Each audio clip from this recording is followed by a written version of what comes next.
Alright, gonna work on the old truck again today, and I think we're gonna try to weld this panel in. Watch your step.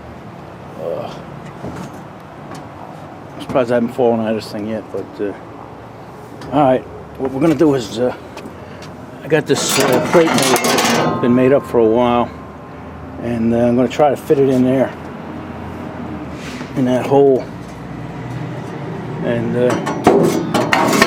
I got a cut out here for this fender well.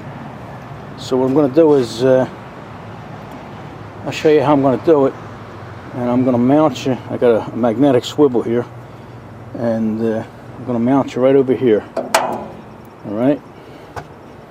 So that means that if I move and the truck moves, the camera's going to move. So I'm giving you a forewarning. That way nobody complains, you're moving the camera too fast, you know, it's shaking, you're making me sick, I need Dramamine, you know. I'm letting you know ahead of time, you know, like if I move right now, I'm moving the truck, the camera's going to move. So let's hook these up and see what we can do here. Alright, yeah, I tried mounting you up here on the rail, but it's not going to work because the way the sun is right now. You know, the camera don't know where to focus in or what aperture to use or anything, because you got full sun right here, and over here you got shade, and that up top it was even worse. So right now you're on the floor, and where you're at, I'm going to be in your way. See, if I move anything, all you're going to do is see the back of my arm.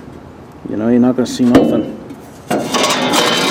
So I'm just going to tell you what we're going to do, and I guess I'll do it, and then turn you back on and show it to you. I'm going to take this paper here, put it down here, right up against the edge, and try and cut this angle, and transfer that to the metal, and cut it a little larger. That way I can trim it down with a grinder. So I'm going to shut you off and get you out of the way right now. All right. Alright, yeah, we got that paper taped in there, pretty close to, I guess, where it's going to be. You know, like I say, we're gonna cut it a little wide and then trim it down. So right here I got a little crease, and I'll mark this out, cut it out with scissors, and then put it on that piece of metal, and we'll see how good it goes. Alright, yeah, we cut and fit that, and we're tickled silly with that because it went in first shot. Actually, it went in like it had eyes. You know, down here, I guess the smallest gap I got is maybe a 1/16 of an inch, so we're happy with that. So, my grinder will clean that up, and we'll weld this piece in. Alright, like I say, sorry about the camera work here, but you know, that's just what we're dealing with here, you know. I don't have any cameraman to help me, so we're doing it all by ourselves. Alright, I got that all prepped to weld up, and oh, wrong way. And we got our piece of metal here all prepped up. Let me bring it here in the shade so you're not dealing with that reflection. Alright, yeah, a lot of guys don't know, but when you get a fresh piece of metal like this, it's covered with mill scale, and your best bet is to get it off, and it's pretty tough to get off.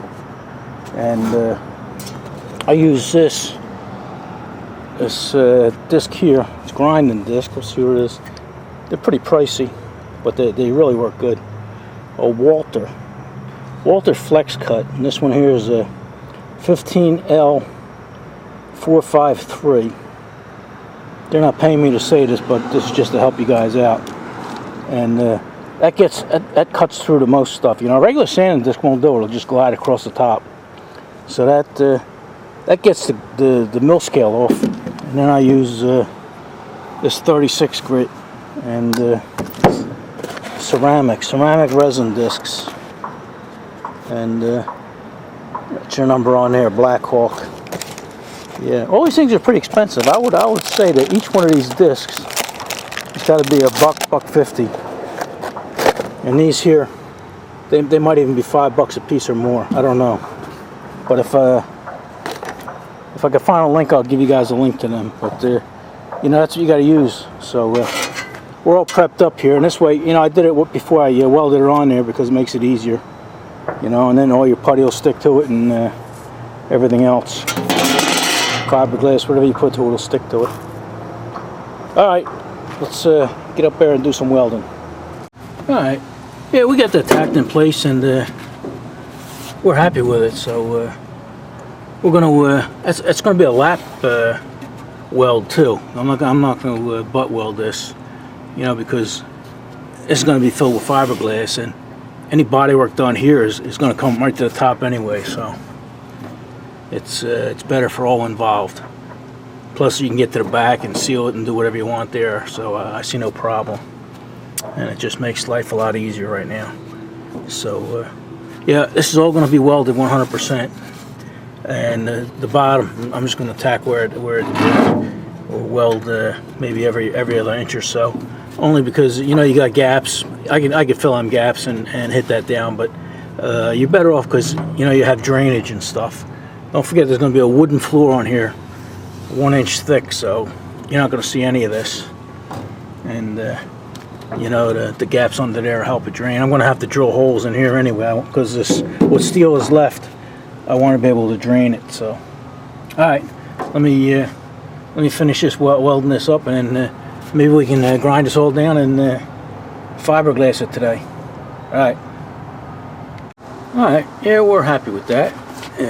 Ain't get no warpage, and it's as strong as can be. So we're going to clean up our welds there and then grind everything, and we'll throw some fiberglass on it. Alright, yeah, that cleaned up nicely, so I'm going to go mix up some fiberglass, and we'll just throw it on there. I was going to grind this down and do this panel here, you know, this back half of the wheel well, but we're in a time crunch here, so I'll just have to wait for another time. Alright, let's get some fiberglass. Alright, yeah, normally this is the amount of fiberglass you would have to put on. Right here there was a little bit of a swale, so I filled that in that way. You know, the body, the filler itself isn't going to be too thick. But usually all you have to do is cover your welds up, just like that.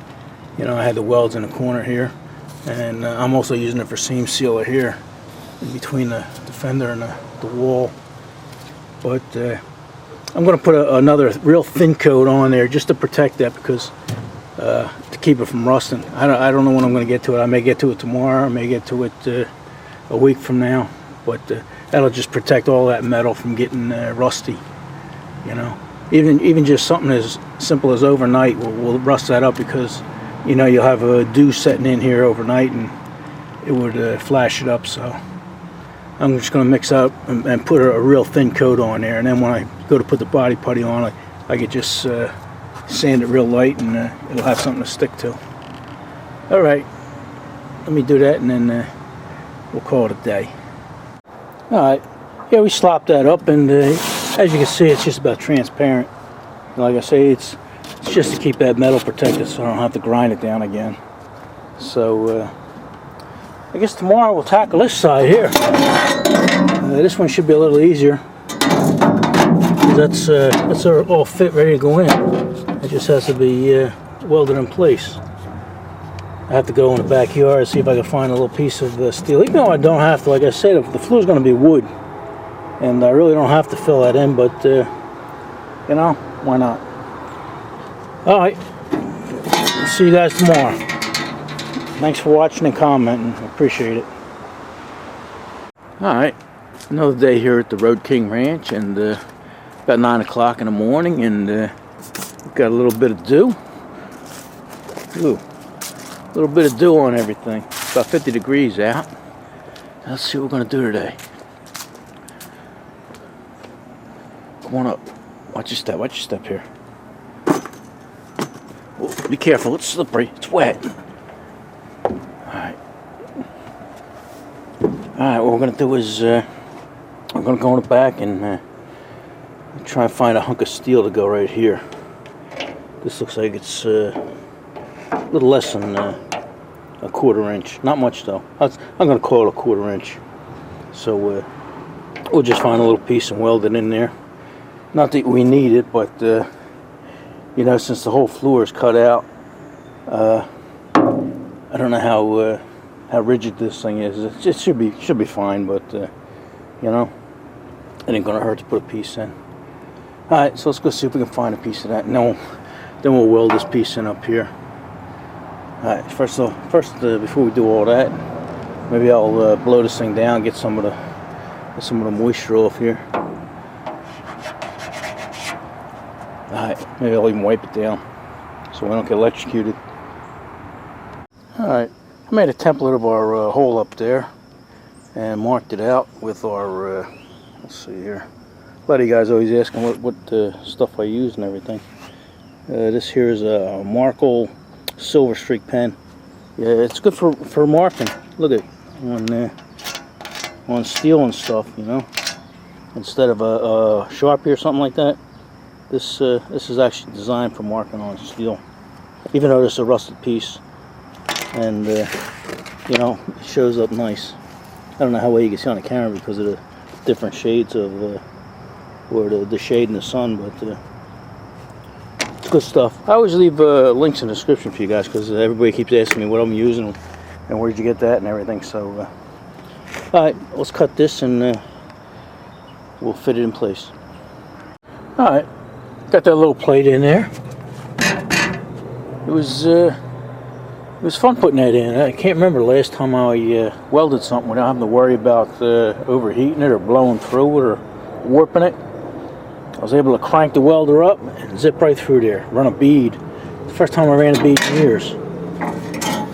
So, all right, we're all ready for this. I'll take this over there and prep it and bring it back. Looks like it'll fit right in there. So let me prep that up. We'll weld it or throw it in there and weld it in place. Alright, making good progress today. Alright, we got that all welded in place and ground down, and we're happy with it. It looks pretty good. Now I just got to get the wire wheel and get all this welding smoke out of here. That helps it. The fiberglass adhere. Nice smooth thing. Shouldn't take too much plastic. Matter of fact, shouldn't take hardly any plastic at all. So we'll get the wire wheel, clean that up, and get the pick and get in this little thing here because I'm gonna fill them in with fiberglass and stuff.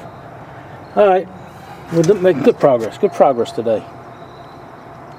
All right, here we got the fiberglass over the welds, and the thing I'm gonna do is I'm gonna clean these areas up here, make it smooth, and I think I'm just going to put a smooth coat of plastic on there. You know, no sense in wasting fiberglass. Fiberglass is expensive. So I'm not going to do the body work on it. I'm just going to clean that up and put a thin coat of plastic on there, and I'll finish it up when I get time. Alright. Alright. I slopped up this one side with body filler. It's a thin coat. You can actually see through it up here. So that'll keep it from rusting up till I get to it. And while I was at it, I sanded this down and threw a thin coat of plastic on this. So that's all ready to sand down. But we're not going to do that today. But here's where we're going. We're going next. This rear quarter panel is in bad shape. Looks like they used bed rail or something. You know, it must have been rotting out, and they put bed rail there, and looks like they warped it.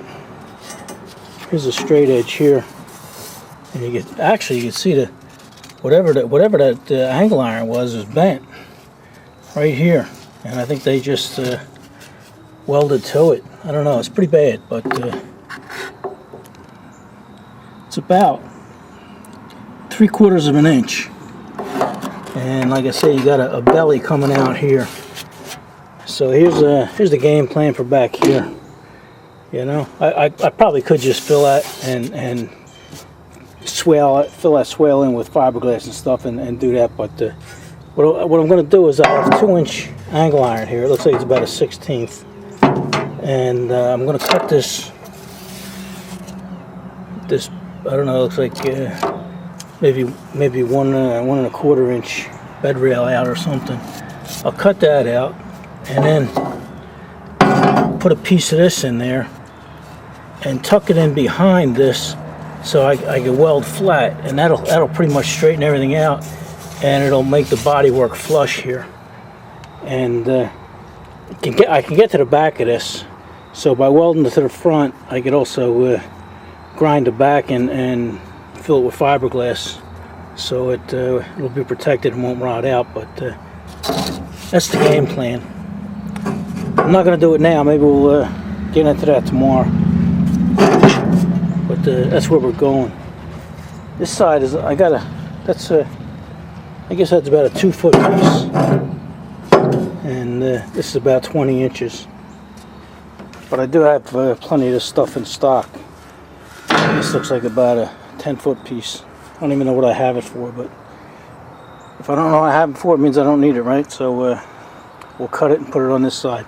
This side's not bad at all. It does have a little swale right here in the middle, so we'll do the same thing. We'll cut this out and weld one of these pieces in there and make it right. So yeah, that's something I didn't plan on doing, but you know, if you're going this far, you might as well do it and do it right. But after all that's done, then the rest of it is all body work, and it's pretty easy going. You know, this top rail here is pretty good. There was a dent there I fixed, but the rest of this rail is perfect. Same with over here. That rail is perfect, so you know, it's worth fixing up. And then that's it, you know. We'll do the body work on all 4 corners there. Then I'll do the front piece there. That's not too bad. And then we'll do the wheel wells, and the inside of this will be done. Then we can concentrate on doing the outside. So that's where we're at. Alright, I guess we'll see you guys tomorrow. Thanks for watching. Yeah, I don't know how long this video is, but it must be getting pretty long, so maybe we'll just put an end to this and